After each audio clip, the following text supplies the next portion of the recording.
ఐటీలో ఎంట్రీ కావాలా? Trainee software engineer గా అజా కోడింగ్ ట్యూటర్ లో 2 వీక్స్ ట్రయల్ పీరియడ్ లో వెంటనే చేరండి. అంటే దానికి కారణాలు కొంతమంది ఇలా చెప్తారు, ఇలా చెప్తారు, అలా చెప్తారు, కానీ అది కూడా మళ్ళీ అదృష్టం వినాలి అంతే. మామూలు నిజంగా తను విష్ణు పర్ఫార్మెన్స్, విష్ణు కెరియర్లో ఢీ, దూసుకెళతా, దేనికేం రెడీ, అలా కొన్ని సినిమాలు ఉన్నాయి.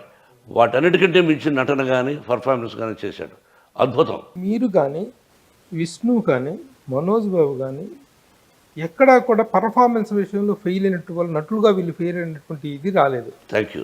కానీ కెరీర్ పరంగా చూసుకుంటే సక్సెస్ ఫెయిల్యూర్ పరంగా చూసుకుంటే మాత్రం ఒక బ్యాడ్ పీరియడ్ నడుస్తుందా, ఒక దురదృష్టం, మీరు ఇందాకన్నట్టు దురదృష్టం అనేది నడుస్తుందా అర్థం కాదు. నువ్వు ఒకదానికి అప్రిషియేట్ చేయి. నటులుగా వీళ్ళు ఫెయిల్ అవ్వలేదు, క్యారెక్టర్ వైజ్ ఫెయిల్ అవ్వలేదు, కథా విధానంలో ఫెయిల్యూర్ అవుతున్నా అని చెప్పావు, చాలా సంతోషం. క్యారెక్టర్గా యాజ్ ఎ బిహేవియర్గా తప్పు జరిగి ఉంటే దిగులు పడాలి. I very happy. ఈ రోజుగా రేపు కదా 2 సక్సెస్ వస్తుంది. I feel proud for that. They are very good actors. Mohan Babu గారు, మానసిక సంఘర్షణ అనేటువంటిది మనిషిని రకరకాలుగా ఆలోచింపజేస్తుంది, రకరకాలుగా బాధకు గురి చేస్తుంది. మీరు ఇలాంటి సందర్భాలు ఎదురైనప్పుడు మీరెంత దైవభక్తి పరులో అందరికీ తెలుసు. ఒక సాక్షాత్తు షిరిడి సాయినాథుని నమ్ముకున్నారు, అలాగే వెంకటేశ్వర స్వామి అన్నా కూడా, శివుడన్నా కూడా మీకెంతో భక్తి ఉన్నటువంటి వ్యక్తి మీరు. కానీ ఇలాంటి ఫెయిల్యూర్స్లో దైవ దూషణకు కూడా పాల్పడతారట కదా మీరు. దేవుడిని కూడా ఎందుకు నాకు ఇలా చేస్తున్నావు, ఎందుకు ఈ కష్టాలు పెడుతున్నావు అని చెప్పి లేదు, దేవుడితో కూడా యుద్ధం చేస్తే. ఒకసారి యుద్ధం అనుకున్నాను, మళ్ళీ నాకు నేనే అనుకున్నాను, ఒరే సక్సెస్ వచ్చినప్పుడు ఏమో దేవుణ్ణి పొగుడుతావా, ఫెయిల్యూర్ వస్తేమో దేవుని తిడతావా, ఎందుకురా? ఇది ఇచ్చింది ఆయనే, అది ఇచ్చింది ఆయనేరా. కాబట్టి జాతకంలో, నీ తలరాతలో, విధిలో ఏమైతే రాసి ఉంటుందో అలా జరుగుతాయి తప్ప నువ్వు అనుకున్నట్టు అన్నీ జరిగితే ఇంకెట్లరా మోహన్ బాబు అని నాకు నేనుగా అనుకొని భూషణలు వేస్ట్రా. మోహన్ బాబు గారు, మిగతా సినిమా వాళ్ళ నుండి మోహన్ బాబు గారిని ప్రత్యేకంగా సపరేట్ చేసేటువంటి ఒకే ఒక ప్రత్యేక అంశం ఏమిటంటే మీరు విద్యారంగంలోకి ప్రవేశించడం అనేది. సినిమా రంగం, విద్యారంగం రెండు పరస్పర విరుద్ధ రంగాలు ఇవి. పిల్లలు కూడా సినిమాకి వెళ్తున్నామంటే సినిమాలు చూసినట్టు చెడిపోతారా అని చెప్పేటువంటి పరిస్థితి ఉన్నటువంటిది, అలాంటి అభిప్రాయం ఉన్నటువంటిది. అలాంటి ఒక పరస్పర రంగం, విరుద్ధమైనటువంటి రంగంలోకి రావాలనే ఆలోచన మీకు అసలు ఎలా కలిగింది, ఏ విధంగా అది కార్యరూపం దాల్చింది? ప్రభు, ముందు స్కూలు 1992 నాకు నేనుగా అనుకున్నాను, నటుడిగా ఎంటర్ అయ్యాం. వయసు వచ్చే కొందుకి మనిషి రూపం మారే కొందుకు కూడా ఒకటేగా హీరో వేయలేం, విలన్ వేయలేం. మార్కెట్ ఉండొచ్చు, మార్కెట్ లేకపోవచ్చు. ఎంతోమంది సీనియర్ నటులను చూశాను నేను. ఆ చివరిలో ఫెయిల్యూర్స్ ఉంటే ఎవరు మతించరు. అది చూసి ఒక స్కూల్ పెట్టాలని ఆలోచన వచ్చింది. 4th class to 10th and +1 +2 intermediate పెడితే మనం ఫెయిల్యూర్ అయితే ఇక్కడికి వచ్చి సెటిల్ అయిపోదామని ఆ ఉద్దేశంతో స్కూల్ కట్టాను. కానీ భగవంతుడు ఏమిటో, లేదరా నీకు అవకాశం ఇవ్వను, నీ జీవితాంతం నువ్వు యాక్ట్ చేస్తూ ఉండాల్సిందే అనే భావం, అనే అదృష్టాన్ని నాకు కలుగు చేశాడు. అందుకని స్కూలు అంచెలంచెలుగా యూనివర్సిటీ అని నేను చెప్పాను. ఏమంటానంటే మామూలుగా సినిమా వాళ్ళు కానీ ఏదైనా వ్యాపారం, ప్రతి ఒక్కరికి వ్యాపారం అనేది పెట్టుకోవాలని ఉంటుంది. ఏదో ఒక సైడ్ బిజినెస్ ఉండాలి, దీన్ని నమ్ముకొని ఎక్కువ కాలం ఉండలేము, ఒక వ్యాపారం స్టార్ట్. అది రకాల లాభదాయకమైన వ్యాపారాలు చాలా ఉన్నాయి. ఆ వ్యాపారాలు వదిలేసి ఇంకా విద్యారంగం అనేటువంటిది ఆల్టుగెదర్ డిఫరెంట్ ఇది కదా. ఆ ఇన్స్పిరేషన్ ఎలా జరిగింది అనేది? ఇది వ్యాపారం అనరు, Vidyanikethan education trust is the different. School పెట్టింది నేను వ్యాపారం కోసం కాదు, 10 మందికి సహాయం చేయాలనే ఉద్దేశము కాదు, నేను రిటైర్ అయ్యేదానికి నాకు ఉపయోగపడుతుంది, హైడింగ్ ప్లేస్ అనే ఉద్దేశంతో ప్రారంభం చేశాం. వ్యాపారం కూడా కాస్త ఉండొచ్చు, బట్ ట్రస్ట్ వ్యాపారం కాదు. స్కూలు సపరేట్గా పెడితే అది వ్యాపారమే. మాది ముందు స్కూల్ పెట్టాం, ఆ తర్వాత ట్రస్ట్ అయింది.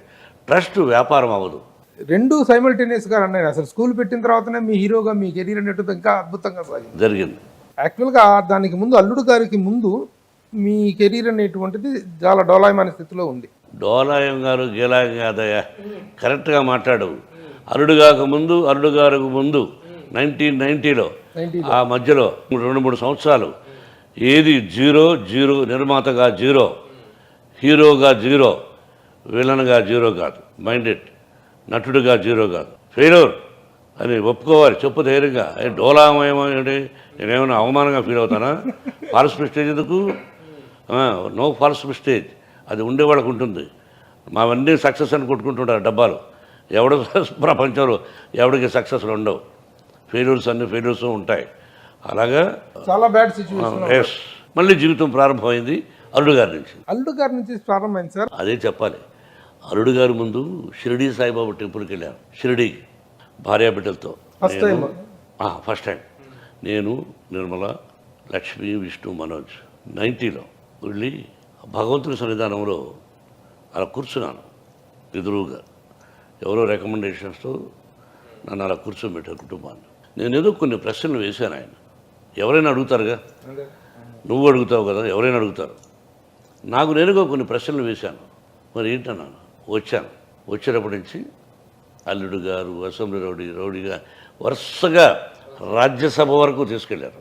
మీకు అర్థమైందా? స్కూలు కట్టించాడు, కాలేజీలు కట్టించాడు, రాజ్యసభ వరకు తీసుకెళ్ళాడు. అంటే బొక్కాయి సినిమా అల్లుడు గారు, అసెంబ్లీ రౌడీ 2 సినిమాల టయానికే ఇది స్కూల్ స్టార్ట్ అయింది. అల్లుడు గారి డబ్బులతోనేనా, అల్లుడు గారి లాభాలతోనే? అంతే. ఒక్క సినిమా టర్న్ చేసింది అంతే. అంటే అంతకుముందు ఎన్ని సినిమాలకు ఒక సినిమాలో వచ్చిన 5-6 సినిమాలు ఇల్లు కూడా అమ్ముకున్నానే. బ్యూటిఫుల్గా కట్టాను హౌస్ బకీరిదమ్మార స్ట్రీట్లో, ఎక్స్ట్రాడినరీ హౌస్. దాన్ని చూసి చాలామంది నట్లు కూడా కట్టారు. Super house. అది రోడ్డున పడేసింది. Get out rascal. ఏ సినిమా సార్ అంత రోడ్డున పడేసింది? ఏదో అయింది, రోడ్డు పడేసింది. మళ్ళీ పిల్లలందరినీ తీసుకొని వచ్చి ఫ్లాట్స్లో ఉన్నాను.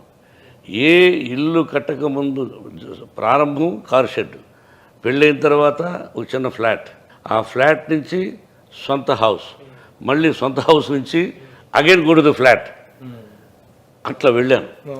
ఆ దానిలో ఎవరు ఒక్కరు సహాయం చేసిన వాళ్ళు లేరు.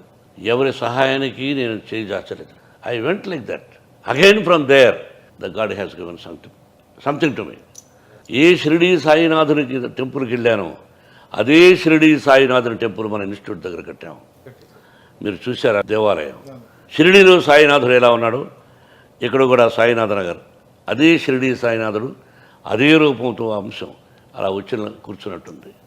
నువ్వు అక్కడికి వెళ్ళక్కర్లే, ఇక్కడ చూస్తే చాలు, ఇంత దూరం వెళ్ళక్కర్లే. అందుకే వెంకటేశ్వర స్వామి దర్శనానికి వచ్చిన ప్రతి ఒక్కరూ ఇక్కడికి వచ్చి ఈ బాబా దర్శనం చూసుకుని వెళుతున్నారు. అలాగే నాకు నక్షత్రవనం అవుతుంది. ప్రభు ఇట్స్ మోస్ట్ ఇంపార్టెంట్. నక్షత్రవనాన్ని అంటే 24 నక్షత్రాలు, 12 రాసులు, 9 గ్రహాలు ఒక్క ప్రదక్షిణ చేస్తే నక్షత్రవనాన్ని ఎంత అద్భుతమో ఆలోచించుకో. నీ నక్షత్రానికి తగిన చెట్టు ఉంది, నక్షత్రానికి, రాశికి, గ్రహానికి 2 చెట్లు ఉన్నాయి. వాటిని ఒక్కసారి ప్రదక్షిణ చేస్తే చాలు. అటువంటిది నాకు బెంగళూరు గురుదేవ్ శ్రీ శ్రీ రవిశంకర్ గారు ప్రసాదించింది. ఆయన అడిగితే ఆ మొక్కలు ఎక్కడెక్కడి నుంచో తెప్పించిచ్చారు. ఆ మహానుభావుడికి నమస్కారం. ఆయన ఇచ్చింది నాటాను. You have seen. ప్రతి ఒక్కరూ వచ్చి ఒక ప్రదక్షిణ చేస్తే వాళ్ళ కష్టాలన్నీ పోతాయి అని హామీ ఇస్తాను. I have that confidence. Sir, విద్యాలయాలు ఈ రోజున భారతదేశంలోనే వన్ ఆఫ్ ద టాప్ ఇన్స్టిట్యూట్స్గా, టాప్ ఎడ్యుకేషన్ ఇన్స్టిట్యూషన్స్గా ఇవి షైన్ అవుతున్నాయి. మీరు చదివింది కేవలం PUC, BA. ఆ తర్వాత వెంట YMC college of physical education, lower grade of physical, ఆ తర్వాత ఉద్యోగం. ఇంత గొప్ప విద్యాలయాన్ని తీర్చిదిద్దడానికి కావాల్సింది విద్యార్హతల కంటే కూడా క్రమశిక్షణ అనేటువంటిదే ప్రధానమైనటువంటి క్వాలిఫికేషన్ కదా. ఆ క్వాలిఫికేషన్తోనే మీరు ఈ స్థాయికి ఎదిగారనేటువంటిది అందరి అభిప్రాయం. 100% క్రమశిక్షణ, పట్టుదల, దీక్ష, అంతే.